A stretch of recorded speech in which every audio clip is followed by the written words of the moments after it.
What's your first takeaway from the decision to pick Kamala Harris as VP candidate? Well, thanks. I actually have talked with Vice President Biden about some candidate choices, and I did 4 years ago at this exact time talk with President Trump about number of his choices.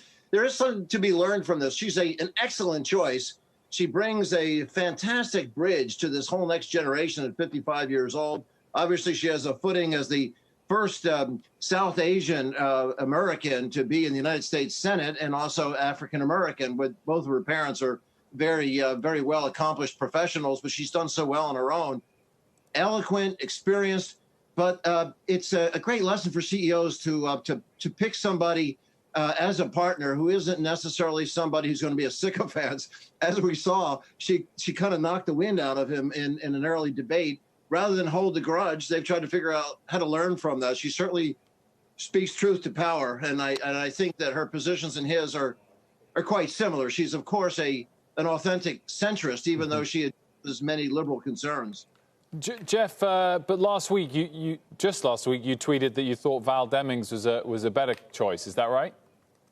I'm so sorry you saw that piece, but yes, Val Demings, I thought, as a church-going, Harley-driving, gun-toting former police chief and a strong congressional leader, brought something different, and there wasn't any spirit of past animosity as there was with this sort of rivalry with Joe Biden up on the stage with Vice President Biden before, but they've evidently gotten through that, and it speaks to both of their strengths that they're able to find this as complementary. So I think the world of Val Demings. I candidly didn't know a lot about her until she became an impeachment manager, and I think she's very strong, and certainly there'll be a lot of opportunity for her in the future. I think the happiest person surely has to be Lorne Michaels, because Saturday Night Live has their character actor all set already. Maya Rudolph does an incredibly good job on this one.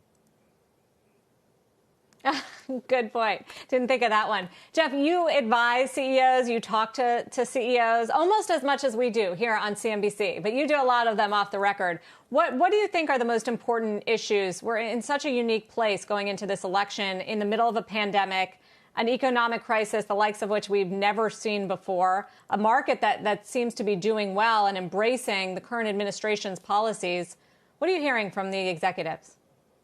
Well, that's a really great question, because back to the last question on Val Demings, every time I brought her up to CEOs, I had to persuade them.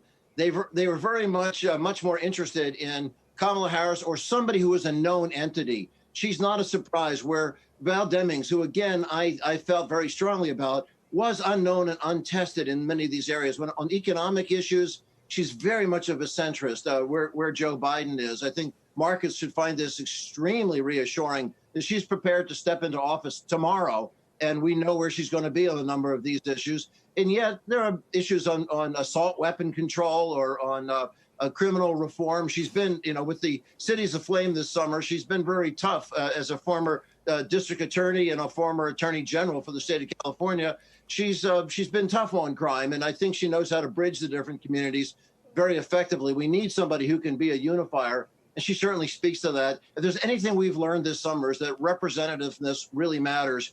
She shows incredible representativeness, and Biden shows that you don't hold grudges. You do what Lincoln did and put together a team of rivals with complementarity.